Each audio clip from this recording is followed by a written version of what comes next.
খুৰা আহিছে, আহক বহকহি। মা ঘৰত নাই নেকি? মা ঘৰত নাই, কদমী পেহীৰ লগত অলপ ওলাই গৈছে। ভালেই হৈছে দে ওলাই গৈছে। অলপ ওলাই গ'লে মানুহৰ লগত কথা বতৰা পাতিলে মনটো ভাল লাগিব। মা ওলাই যাবলৈ ইচ্ছা নাছিল, আমিহে জোৰকৈ উলিয়াই পঠিয়াইছোঁ।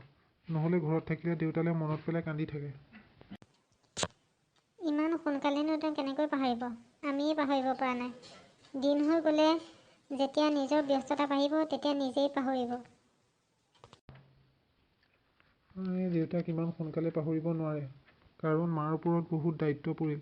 দেউতাৰ লগত আমাৰ বহুত টকা ধাৰ হ'ল, আৰু দেউতাৰ অসুখ হোৱাৰ আগতেও মায়ে ঘৰ সাজিবলৈ গোটৰ পৰা ভালেমানখিনি টকা ধাৰ ল'লে। এতিয়া সেইখিনি পৰিশোধ কৰাটোৱেই সমস্যা।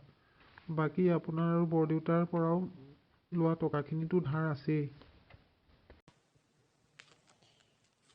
মই এই বিষয়টো লৈয়ে মাৰৰ লগত কথা পাতিবলৈ আহিছিলোঁ, কিন্তু মাৰক লগ নাপালোঁ। মোৰ টকাখিনি দৰকাৰ হৈছিল। ইহঁত দুটা পঢ়াৰ খৰচ ভালেমানখিনি মোৰ লাগে। খুৰীৰো গাটো বৰ ভাল নহয়, এবাৰ পাৰিলে ডাক্তৰৰ ওচৰত দেখুৱাই আনিব লাগিছিল। খুৰা, এইবোৰ কথা মাক আপুনি এতিয়া কেতিয়াও নক'ব। মা বৰ অসুস্থ হৈ আছে। ইমান সোনকালে আপুনি টকা বিচাৰিছে বুলি গম পালে মা একেবাৰে ভাগি পৰিব। আমি যিমান সোনকালে পাৰোঁ আপোনাৰ টকাখিনি ঘূৰাই দিবলৈ চেষ্টা কৰিম। কি কৰিবি, তহঁতৰ ভাগ্যত লিখা পঢ়া কৰিবলৈ নাই। দুয়োটাই ককাই ভনীয়ে দোকানখন খুলি ভালেই কৰিলি। এতিয়া তহঁত দুয়োটাই দোকানখনকে মনোযোগেৰে চলাই যা, আৰু যিখিনি টকা লাভ হয় মোৰ ধাৰখিনি মাৰি যাবি। নহ'লে মই বৰ বিপদত পৰিম। মাৰ আহিলে তহঁতি কথাখিনি ভালদৰে বুজাই কবি। খুৰা, আপুনি এইবোৰ কি কথা কৈছে? আমাৰ ভাগ্যত লিখা পঢ়া নাই? আপুনি ক'ত দেখা পালে আমাৰ ভাগ্যত লিখা পঢ়া নাই বুলি? ভাগ্য নিজেই সলনি কৰিব পাৰি, মাথো মনোবল আৰু দৃঢ় বিশ্বাস লাগে। দুয়োটাই পঢ়া শুনা বাদ নিদিওঁ। আমি আমাৰ ব্যৱসায়ৰ মাজতে পঢ়া শুনা চলাই যাম, মাথো অলপ কষ্ট হ'ব। আপোনাৰ আৰু বৰদেউতাৰ পৰা লোৱা টকাখিনি আমি দুয়োটাই লাহে লাহে ধাৰ মাৰি যাম। আমাক অলপ সময় দিয়ক খুৰা। দেউতাৰো ঢুকুৱা হৈছে কিমান দিন।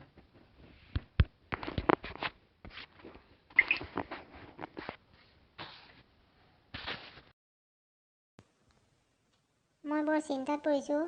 তহঁতক টকাখিনি দি মই এতিয়া দেখিছোঁ বিপদতহে পৰিম। খেতিৰ দিনত মাতিলে কাম এখন কৰিবলৈও মাৰ নাযায়। বিপদৰ সময়ত আমি সহায় নকৰিলে কৰোতা কোনো নাই। কথাবোৰ চিন্তা কৰি চাবি। মই এতিয়া যাওঁ। মানুহ ইমান নিষ্ঠুৰ হ'ব পাৰেনে? মা ঘৰত নাছিল ভালেই হ'ল। মায়ে ইমানখিনি কথা শুনা হ'লে মনত বৰ দুখ পালেহেঁতেন। দাদা, খুৰা গ'ল নেকি? গ'ল। মই ভিতৰৰ পৰা খুৰাৰ গোটেইখিনি কথা শুনি আছিলোঁ। ইমান সোনকালে খুৰাক টকাখিনি বাৰু আমি কেনেকৈ পৰিশোধ কৰিম? তই মাৰ আগত নকবি। মই কিবা এটা চিন্তা কৰিব লাগিব। মই টিউচন কৰা ল'ৰা ছোৱালীকেইটাৰ দেউতাকহঁত বৰ ভাল। অলপ টকা পাৰিলে তেওঁলোকৰ পৰাই বিচাৰিব লাগিব। মই জনাত ল'ৰা ছোৱালীকেইটাৰ দেউতাকে দিব যেন লাগিছে। যদি টকাখিনি দিয়ে মই খুৰাক টকাখিনি ঘূৰাই দিম। ভগৱানে আমাক এইখন সহায় কৰিলেই হ'ল। ব'ল এতিয়া চিন্তা কৰি নাথাকিবি। কলেজ বন্ধ যেতিয়া দুয়োটাই ভাত কেইটামান খাই সোনকালে দোকানলৈকে যাওঁ। আজি ফুচকা অলপ সৰহকৈ বনাই লৈছোঁ। দিনটো দোকান খুলিব লাগিব নহয়।